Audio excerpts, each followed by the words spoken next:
భారతీయుల ఛానల్కి స్వాగతం. జై శ్రీరామ్, హర హర మహాదేవ్. మా ఛానల్ కంటెంట్ నచ్చినట్టయితే లైక్ చేయండి, మీ బంధుమిత్రులకి షేర్ చేయండి.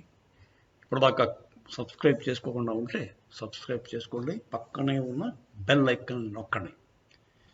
ఇప్పుడు కంటెంట్ ఏంటంటే, సునీత విలియమ్స్ ఒక ఆస్ట్రోనాట్, నాసా సైంటిస్టు, ఆస్ట్రోనాట్. ఆవిడ ఒక స్పేస్ మిషన్లో ఐఎస్ఎస్ అంటే ఇంటర్నేషనల్ స్పేస్ స్టేషన్ అని ఒకటి ఉందండి. 400 కిలోమీటర్స్ అవే ఫ్రమ్ ఎర్త్ ఒక స్పేస్ స్టేషన్ ఉంది. ఆ స్టేషన్లో అది యాక్చువల్గా ఇంటర్నేషనల్ స్పేస్ స్టేషన్, అంటే అమెరికా వాడిది కాదు, రష్యా వాడిది కాదు. America, Russia, European union, Japan, Australia కూడా ఉన్నట్టు, ఇవన్నీ కూడా ఇన్వాల్వ్ అయ్యి వాళ్ళు పెట్టుబడులు పెట్టి నడిపిస్తున్నారు ఆ space station. That called international space station. అది ఒక మ్యాసివ్ స్ట్రక్చరు. దాంట్లో ఆస్ట్రోనాట్స్, సైంటిస్టులు వెళ్ళి 10-15 రోజులు కాదు, 1 year దాకా ఉండగలరు. 10 మంది ఒక ఏడాది పాటు నిరాటంకరంగా ఉండగలరు, కంటిన్యూస్గా ఉండగలరు.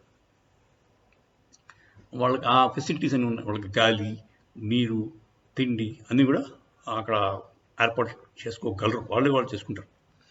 సో వాళ్ళకి తర్వాత ఇక్కడి నుంచి ఇంకో షటిల్స్ ద్వారా పంపిస్తుంటారు. ఫుడ్ అయిపోయింది అనుకోండి, ఓ షటిల్ వెళ్ళి వాళ్ళకి ఫ్రెష్ ఫుడ్ తెచ్చిపెట్టేస్తారు అలా. సో ఈ ప్రక్రియ ఈ ఛానల్ని బట్టి జరుగుతుంది. ఈ దాంట్లో 2 కంపెనీస్, ప్రైవేట్ కంపెనీస్ కూడా ఇన్వాల్వ్ అయింది. స్పేస్ ఎక్స్ అనే కంపెనీ ఒకటి, అది ఎలాన్ మస్క్ది. Elon Musk company space X. అదే బోయింగ్ తెలుసు కదా, బోయింగ్ కంపెనీ, అది ఎయిర్ క్రాఫ్ట్ తయారు చేసే కంపెనీ. వాడి ప్రోడక్ట్ పేరు లెట్ యు నో. ఓకే, ఇప్పుడు ఈ 2 కాంపిటీషన్ అన్నమాట, SpaceX and Boeing. SpaceX belongs to Elon Musk. ఈ 2 బేసిక్గా they are making these structures, అంటే స్పేస్ షటిల్స్ ఉంటాయి కదా, అది వీళ్ళు చేస్తున్నారు. ఈ స్పేస్ షటిల్స్ దాంట్లో వీళ్ళు పంపించిన మనుషులు వెళ్తారు, మెటీరియల్ కూడా వెళ్తుంది అన్నమాట. బేసిక్గా మీకు సునీత విలియమ్స్ అనే లేడీ ఆస్ట్రోనాట్, మన భారతీయ మూలాలు కలిగినవాడే. ఆవిడ ఆల్రెడీ చాలా ఎక్స్పీరియన్స్ లేడీ, మల్టిపుల్ స్పేస్ దాన్ని ఏమంటారు, అడ్వెంచర్స్ చేసింది ఆవిడ. స్పేస్లో చాలాసార్లు వెళ్ళింది ఆవిడ, చాలా ఎక్స్పీరియన్స్ లేడీ. ఆవిడ కూడా ఈ మాట June 1st వెళ్ళాల్సింది, June 4th బయలుదేరింది. ఈ మాట పంపించిందేమో బోయింగ్ తయారు చేసిన స్పేస్ క్రాఫ్ట్.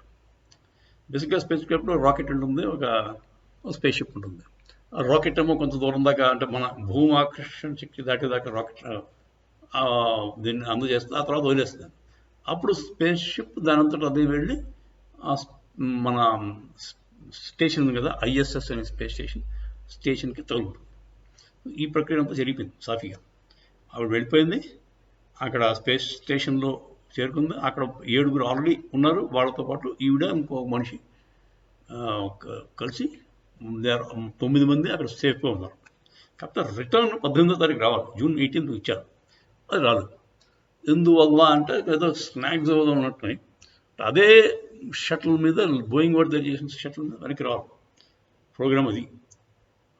కాకపోతే అది చిన్న డౌట్ ఏదో ఉంది, వాళ్ళకి హీలియం తాలూకు గ్యాస్ సిలిండర్స్ ఏమి ఉన్నాయి, అదేదో సమంగా పనిచేయలేదని చెప్పి వీళ్ళు అంటారు. దాన్ని రెక్టిఫై చేస్తే వచ్చేస్తారు, లేదంటే ఇంకో స్పేస్ షటిల్ పంపిస్తారు. అందుకని ప్రస్తుతం ద క్వైట్ సేఫ్. మన Sunita Williams along with her 9, ఇంకా 7 అక్కడ ఉన్నవాళ్ళు, ఈవిడతో పాటు వెళ్ళిన అతను, అందరూ కూడా they are quite safe. Problem ఎక్కడ వచ్చింది అంటే, యాక్చువల్గా టెక్నికల్గా చెప్పాలంటే అది అటా విషయాలు డీటెయిల్స్ కరెక్ట్గా తెలియదు. బేసిక్గా చెప్పడం ఏంటంటే ఆక్సిజన్ ఉండదు అక్కడ స్పేస్లో. మీకు మూవ్ అవ్వాలంటే ఏదో ఒక కంబస్షన్ అవ్వాలి, ఏదో ఒకటి ఫ్యూయల్ కాల్చి వెనక్కి గట్టిగా ఎయిర్ పంప్ అంటే గట్టిగా వెనక్కి హాట్ ఎయిర్ పంపిస్తే ముందుకి షటిల్ వెళ్తుంది. సో ఆ హాట్ ఎయిర్, ఆ ఫ్యూయల్ బర్నింగ్ అంటే ఎలా అవుతాయి అక్కడ? ఇప్పుడు మన అట్మాస్ఫియర్లో అయితే ఫ్యూయల్ బర్న్ అవుతుంది, ఆక్సిజన్ ఫ్రీగా అవైలబుల్ ఉంటుంది. ఆక్సిజన్ లేకపోతే ఎలాగ? స్పేస్లో మీకు ఆక్సిజన్ ఉండదు. అప్పుడు మీరు you have to take your own oxygen. Oxygen cylinders ఉంటాయి, లిక్విడ్ ఆక్సిజన్ ఉంటుంది, బర్న్ అయ్యే ఫ్యూయల్ ఉంటుంది. ఆ రెండు కలిపి ఒకసారి బర్న్ అవుతాయి. ఆ ప్రెషర్ కూడా ఎక్కువ ఉంటుంది. ఎందుకంటే అక్కడ ఎయిర్లో అంటే అట్మాస్ఫియర్, అక్కడ మీరు అట్మాస్ఫియరిక్ ఎర్త్ అట్మాస్ఫియర్ నుంచి బయటకు వెళ్ళిన తర్వాత మీకు ప్రెషర్ కూడా ఉండదు, ఎయిర్ ప్రెషర్ ఉండదు. ప్రెషర్ లేనప్పుడు ఏమవుతుంది? మీరే క్రియేట్ చేయాలి. సో ఇవన్నీ కూడా పంప్ చేసి, హై ప్రెషర్లో పంప్ చేసి బర్న్ చేస్తే ఈ షటిల్ మూవ్ అవుతుంది. సో మూవ్ అవుతాయి, కానీ అది మళ్ళీ వెనక్కి రావడానికి మూవ్ అవ్వాలి కదా.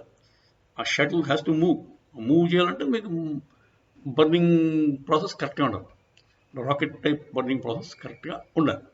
ఆ దాంట్లో ఏదో స్నాగ్ వచ్చిందంట, దాన్ని ఏదో కరెక్ట్ చేస్తారు, లేదంటే ఇంకో షటిల్ టెస్టెడ్ ఉంది కదా, మన స్పేస్ ఎక్కి టెస్టెడ్ షటిల్, అది పంపించడానికి కూడా అవకాశం ఉంది. అదండి ప్రస్తుతం situation in space. ISS international space స్టేషన్లో మన ఆస్ట్రోనాట్స్ తాలూకు ప్రజెంట్ సిచ్యువేషన్ అది. జై శ్రీరామ్, హర రామ.